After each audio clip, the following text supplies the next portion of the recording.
Welcome to Clicks and Bricks Podcast. We talk about the entrepreneur mindset. If you get one shot at this, what kind of shot are you going to take? If we forget who we are, they're going to forget who you are. You've got an adversity story that's out of this world. Everything from that Main Street brick and mortar to that billion-dollar manufacturer. Welcome back to Clicks and Bricks. Today I'm talking with Adam Smith. He's a franchise owner of a unique franchise. I'm not really familiar with it. I'm super excited to learn more of Schooley Mitchell franchise. How are you doing today, Adam? I'm doing great, Ken. Really nice to meet you and looking forward to our conversation. Absolutely. Thanks for joining us. We had a really good conversation before while we were dealing with all of our technical issues, but I hope that we're through all of those technical issues and we just get to sit back and learn a little bit about each other. Before we talk about where you're at today, can you give us a little refresher? What town you from? You know, what schools did you go to? Kind of just high level, who is Adam? Yep, sure. So I grew up in the Midwest, spent most of my life in Chicago, went to school in the Midwest, both undergrad and got my master's in Chicago. Really just started a career in commercial banking. So I always like to say I spent the first 10 years of my career basically getting paid to learn what makes a company successful. So super fascinating from it's a product specialty, they have unbelievable suppliers, to it's a culture, to it's a leadership. But basically got paid to learn what makes a business successful. So did that for 10 years, finished my grad program at night, and then decided that I wanted to jump into the wonderful world of consulting. So spent the last 20 years prior to purchasing this franchise just a few months ago in the management consulting space, basically working with large organizations to help them implement change. So really, instead of focusing more on the finance side of change, focusing more on the people side. So really helping leaders understand what it takes to get buy-in from their organization if they're going to shift the way the business works, if they're going to go through a merger or an acquisition, if they're going to introduce a new way of working. So basically helping leaders understand what it takes to help their employees think, feel, know, and do something different. Wonderful. I've been so excited about the narrative post-COVID, right? That talking more about the people skills, the emotional IQ or the emotional intellectual, I'm not sure how to say that, the EQ. The EQ, correct. The EQ. And that we're talking more about culture than we are about finance, right? And I grew up as an operations guy, right? Deep in the operations, data centers and stuff like that. So I lived my life by the numbers until 2016 when I actually had to start managing people on a higher level. And post-COVID has really seemed to open the doors to a lot of that narrative. Do you feel that as well? And what do you think is pushing that? Absolutely. So many of the projects, you mentioned the word narrative, many of the change projects started with creating a change narrative. We had developed a methodology and what should go into a narrative. And we would kick off that project with a very thoughtful way of communicating the change to the organization. What's in it for them? Why should they care? What is the organization going to do to provide them with the tools and the trainings and the experiences to get through this change? I just think there's been a shift. I think the companies and the leaders that are most successful have really decided that they need to help the organization see what's in it for them versus just accomplishing a profit or meeting a KPI or having some success metric that, frankly, most of the organization probably doesn't care about. So I just think there's just been an evolution where leaders are more comfortable talking about culture and the importance of that versus a few short years ago and even pre-pandemic where, culture always just kind of got a little bit of roll up the eyes or it was too soft, it was too hard to measure. And some of the things that organizations have been doing for years when it comes to communicating to their clients and trying to build a brand and trying to be successful selling products and services, they're using a lot of those techniques and those competencies now internally and treating their organization and their employees almost as well as they treat their clients. Absolutely.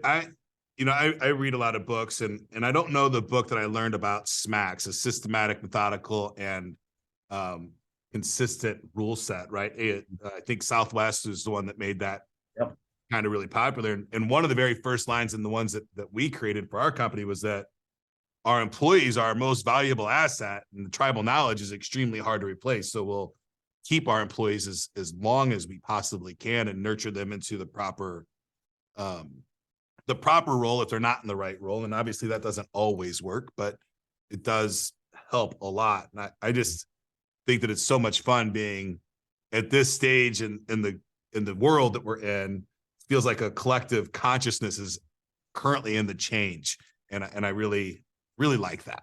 It's been fun. I agree. And I think one of the biggest things coming out of the pandemic is I think that there's permission to mash up a little bit more of your personal and your business life, right?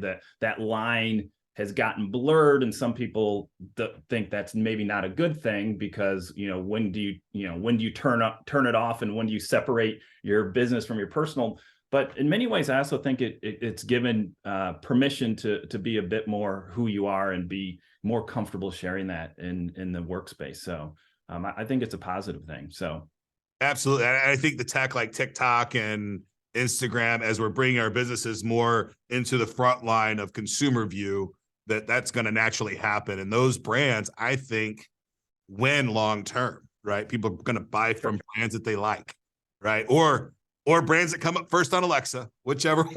Yeah. Like those are going to be the two key factors. No, that's true. And what's the biggest or one of the biggest levers in delivering a consistent and powerful brand? It's the employees, right? So it's the experience that you have interacting with the brand. And yeah, you can see your advertising, you can see the logo, and there's a lot of communications, but really what's the memorable piece of it is the interaction with employees. And so if employees don't understand how to create that experience to support that brand, that's where you get a lot of just dissonance between what you're hearing and seeing on commercials and what you might be experiencing when you're actually walking into a store or interacting with the customer service side of the business.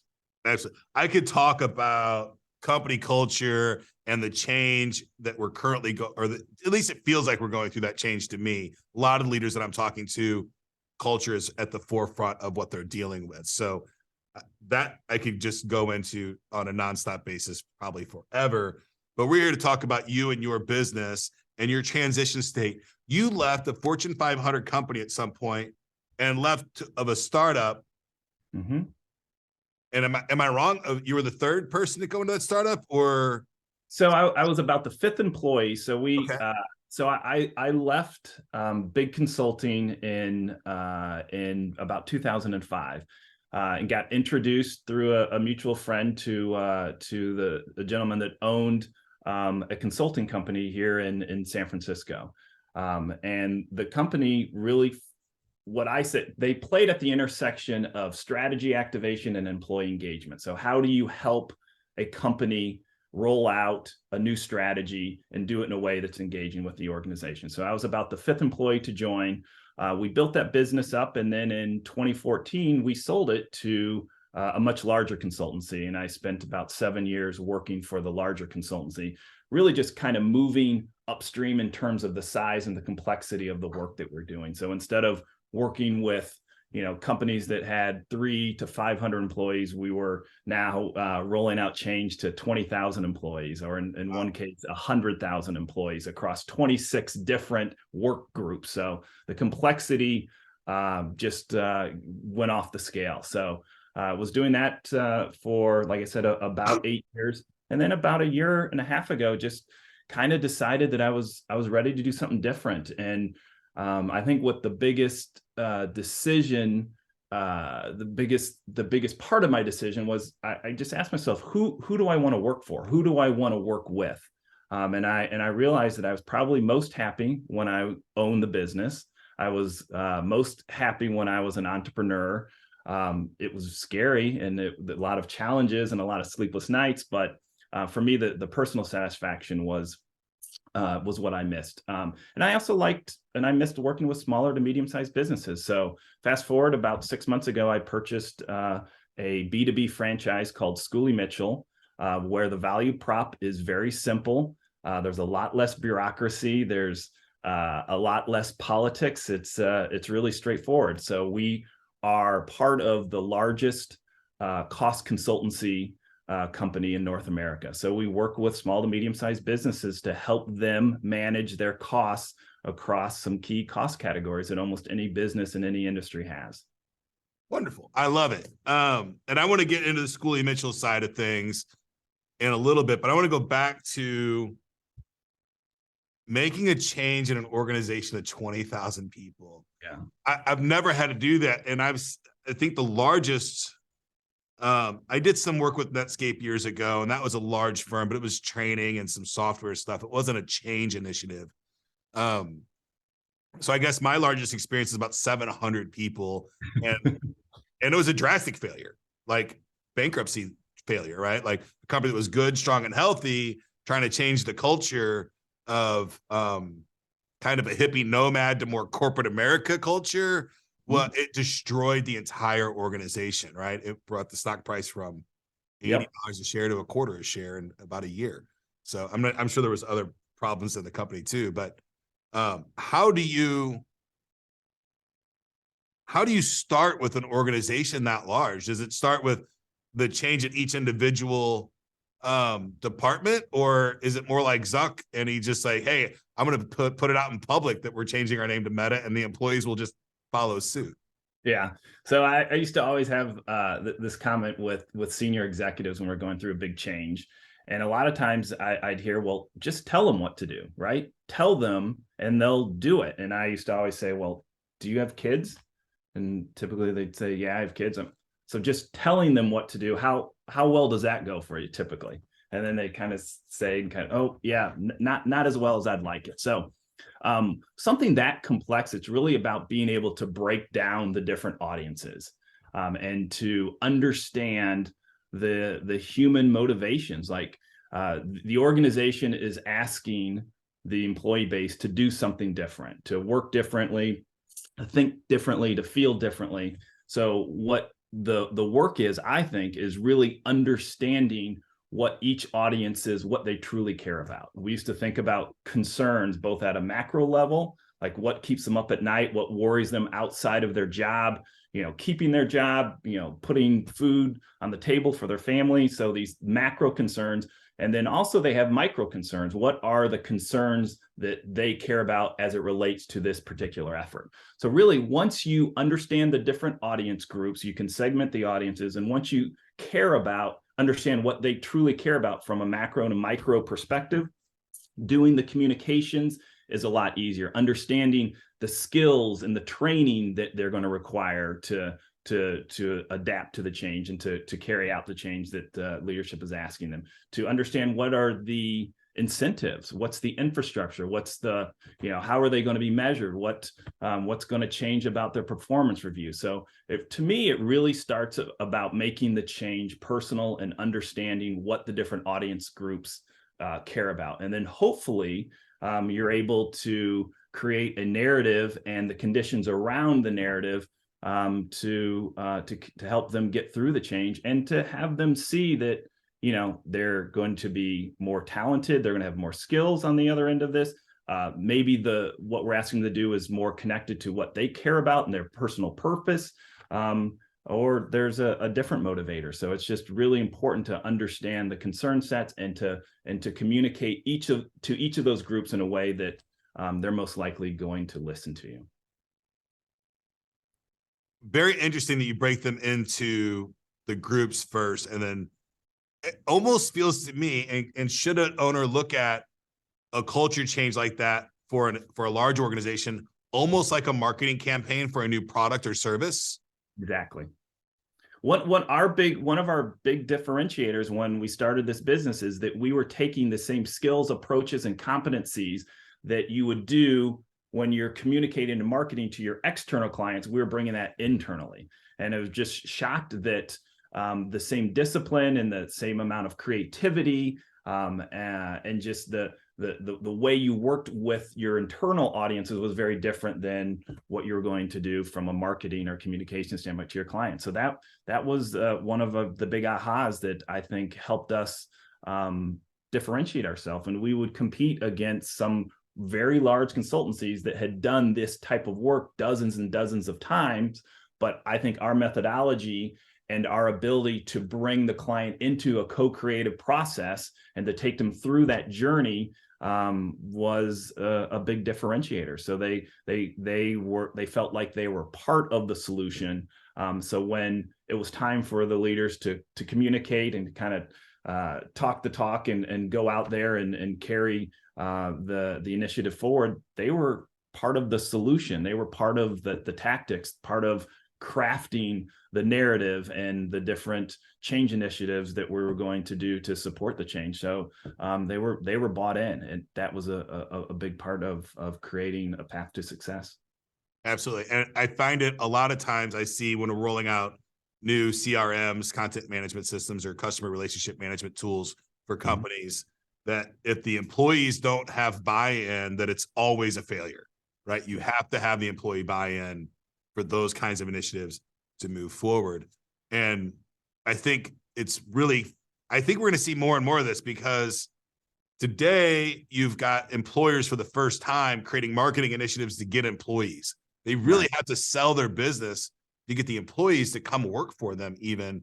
So they're going to have to continue a nurturing campaign for their employees to keep them long-term, something more than a 3% bump at the end of the year and a gold watch after 20, right? So I did a lot of work in the employee value prop space, and that's exactly what you're talking about. So taking, to be thoughtful about why an employee would want to be recruited, why an employee would want to join, why an employee would want to stay and build their career, and what's in it for them. So I did a lot of work around the communication of that benefit and that value, and it had to be an integrity, right? You couldn't promise something to a new employee or a recruit and then have him or her come into that organization and kind of say, this is nothing like what I thought I was getting into. So employee value prop work is something that, again, I think the organizations that are focusing on that, taking the time and the resources to think about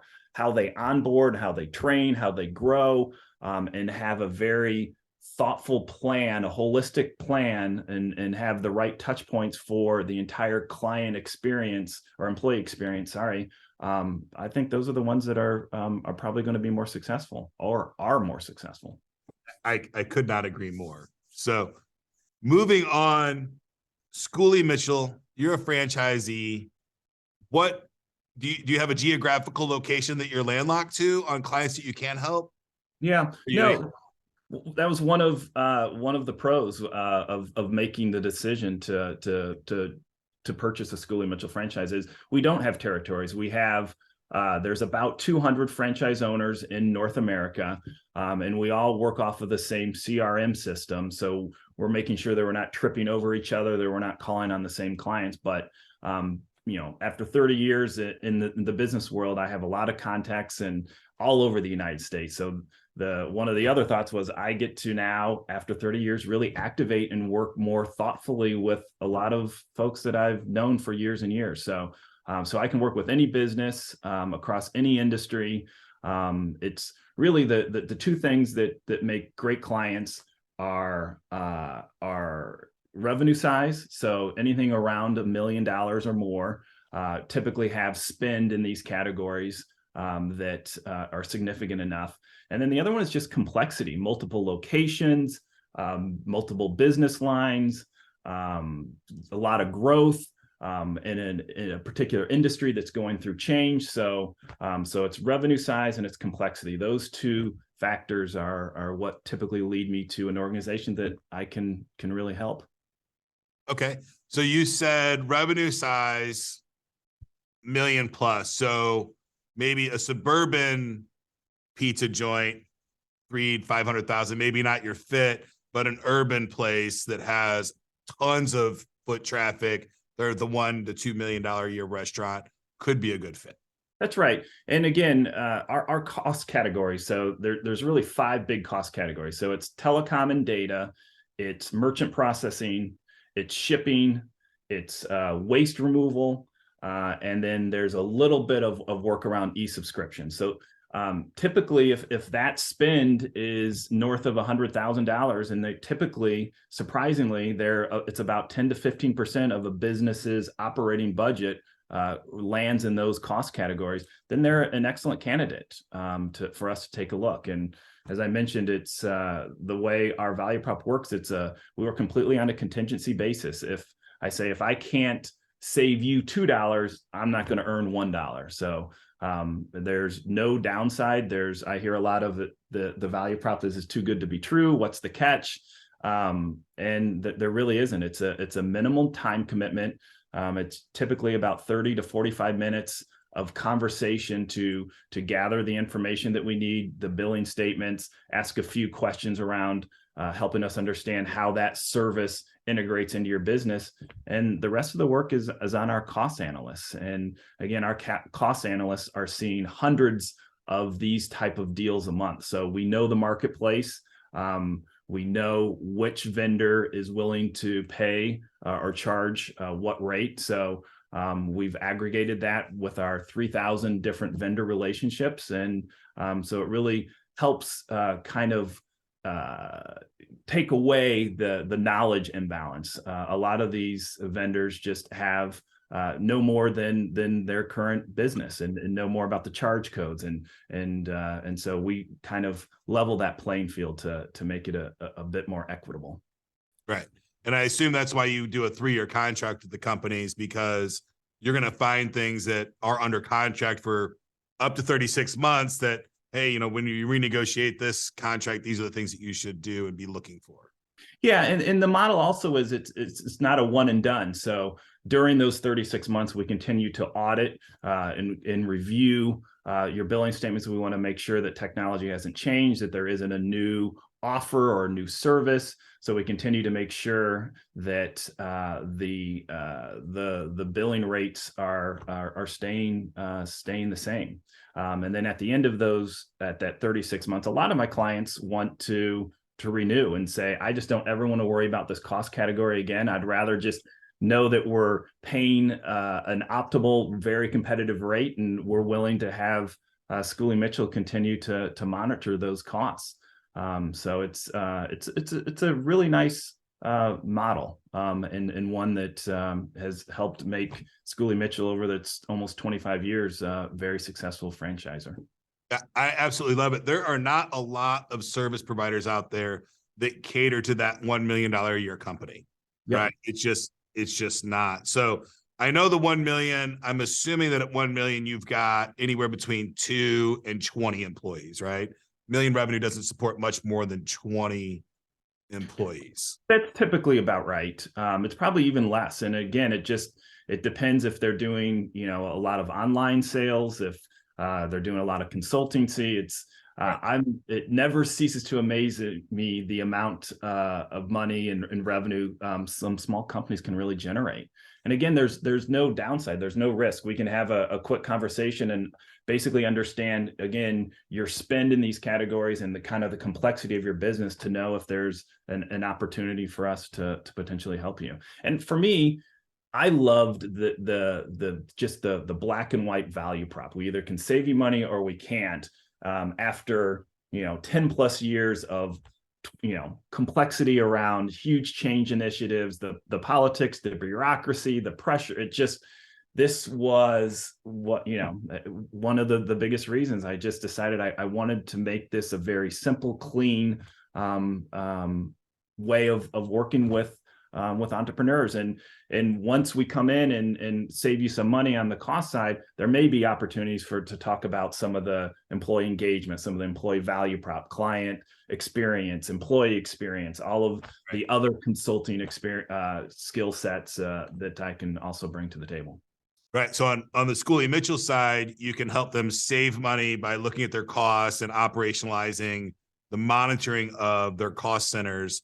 And on the other side, you can help them increase revenue by having a happier staff and making those changes and pushing things forward. And we know just, the cost of labor and just the cost of keeping employees has just gone up tremendously. So if we can help you move money from some of these service providers and give you the opportunity to reinvest it back into your business, I think it's a really great way of optimizing a business. And right now it's never been a better time. You think about post-pandemic, the companies that made it through the pandemic are the more competitive ones, right? They're the ones that were doing a lot of the things right pre-pandemic. Inflation is at a 40-year high. So cost has never been running hotter. And then this whole conversation about the rising cost to keep your employees, your best employees. So I think it's a really interesting moment in time for cost consulting as a way to combat some of those issues. Absolutely. And it's an important stuff. And today, with inflation going where it's at, I know my mortgage has gone up quite a bit this last 6 months at the end of 2022. Every month I'm shocked at the corporate mortgage of how it's increasing so quickly. Yeah. So saving money is very, very important. I know when we're doing an acquisition, understanding the costs is a wildly important variable. So I think it's great that you're doing this for the size of business that you're doing it, but you can go even bigger than that, all the way up to the Fortune 500s, I would assume.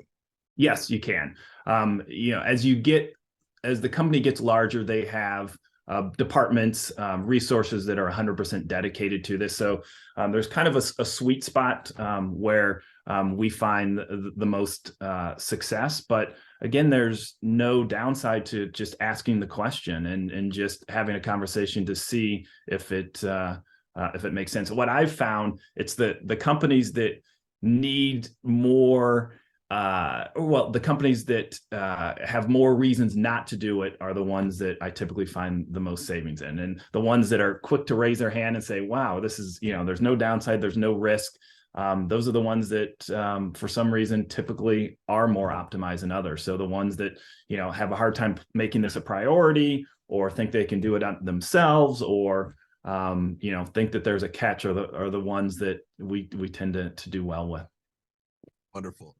Adam, thank you so much for your time today. If someone wanted to reach out to you and make contact and work with you and your team, how would they get in contact with you?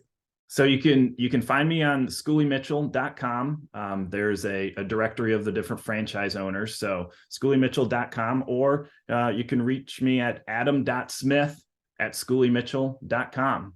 So the simplicity of having the name Adam Smith is easy to give out your email. So adam.smith@schooleymitchell.com. And I'd love to have a conversation about cost containment, around culture, around change. So I'm super excited to be a business owner again. I'm super excited to be working with entrepreneurs. And I want to help my fellow entrepreneurs be as successful as they possibly can. Wonderful. And that's adam.smith@schooleymitchell.com. We're going to throw that email in the show notes so that if anybody wants to reach out to you, they can and get in contact with you. And the consultation, there's absolutely no charge to the customer, no risk. They show up. What step one look like for them, right? They say, hey, we're going to go through this free consult. Am I giving you my QuickBooks login, or are we having a conversation?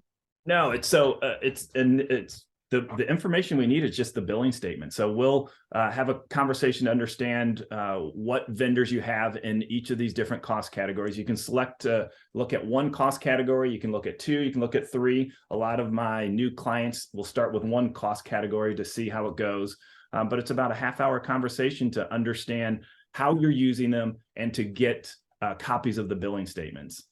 That's the time commitment. That's the information. It's nothing that is confidential or proprietary.